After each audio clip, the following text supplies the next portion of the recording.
विश्वास मजबूत होना चाहिए, ये डगमगाना नहीं चाहिए। और जब विश्वास मजबूत होता है ना तो कुछ भी हो जाए, प्रकृति के नियम बदल जाएंगे लेकिन भगवान भक्त को कभी गिरने नहीं देंगे। अश्वत्थामा को, अभिमन्यु को सब लोगों ने मिलकर के इकट्ठा होके मार दिया। छल के साथ मारा गया, छल के साथ उस बालक को मारा गया। लेकिन वहां अभिमन्यु का दाह संस्कार हो रहा है। जयद्रथ आता है। जयद्रथ अग्निदान देने के लिए, श्रद्धांजलि देने के लिए आगे बढ़ता है। अर्जुन रोकता है कि तू आगे मत बढ़, क्योंकि तू अभिमन्यु के मृत्यु का कारण।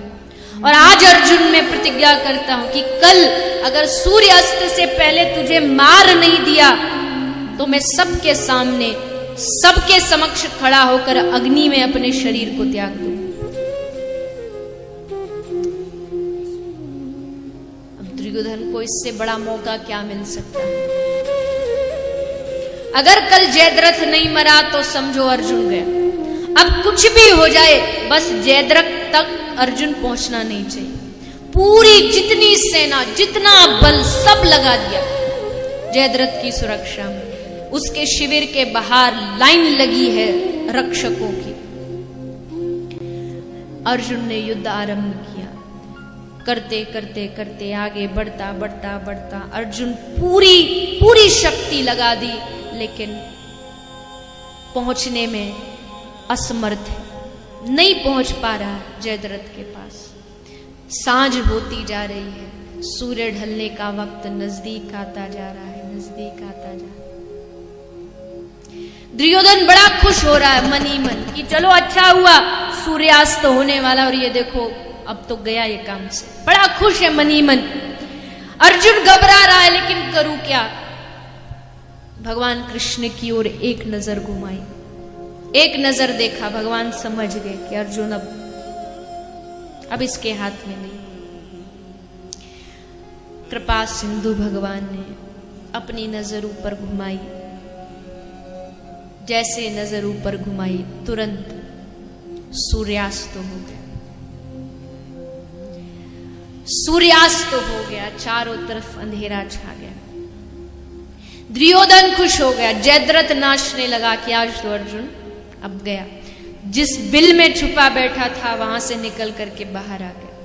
दुर्योधन भी खुशी खुशी बाहर आया, जयद्रथ का हाथ पकड़ के बोले, ले आज अपनी प्रतिज्ञा के अनुसार तू हार गया, चल अब यहां सबके सामने अग्नि में समाधि।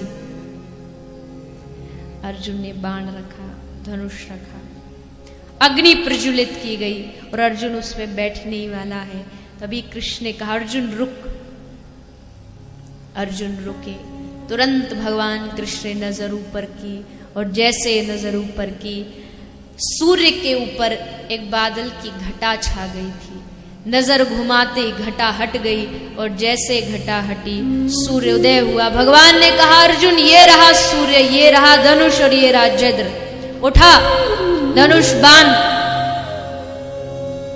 और इस पापी का उद्धार कर। धनुष बाण उठाया, सर धड़ से अलग कर। ये कृपा नहीं तो और क्या है? ये भक्ति नहीं तो और क्या है? ये भरोसा नहीं तो और क्या है? कौन सा ऐसा स्थान था जहां भगवान ने पांडवों की रक्षा नहीं की? दुर्वासा ऋषि के श्राप से बचाया, उत्तरा की रक्षा की। भरी सभा में लज्जित की जा रही उस द्रौपदी को भरी सभा में बचाने वाला कौन था? वो हार गई है, वो थक गई है। उसको मालूम है कि अब उसका चारों तरफ सारे जितने जिनकी रक्षा की उम्मीद लिए वो बैठे, वो सब सर झुकाए बैठे। वो समझ गई कि ये तेरी क्या रक्षा करेंगे, ये सर झुकाए बैठे ये लोग, ये तुझे क्या बचाएंगे? तू इनके पास जाके मदद मांग रही है।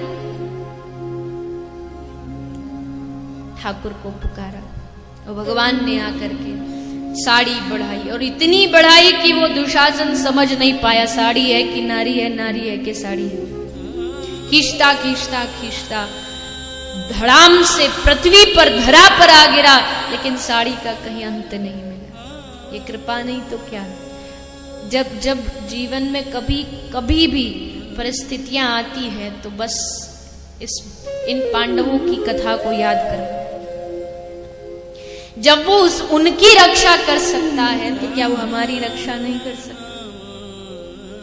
लेकिन हम जाते कहां हैं उसकी शरण? हम तो दुनिया वालों की शरण में भागते हैं, भैया तू मदद कर दे, भैया तू बचा ले, भैया तू बचा ले। लेकिन कभी उसकी शरण में एक बार दोनों हाथ उठा के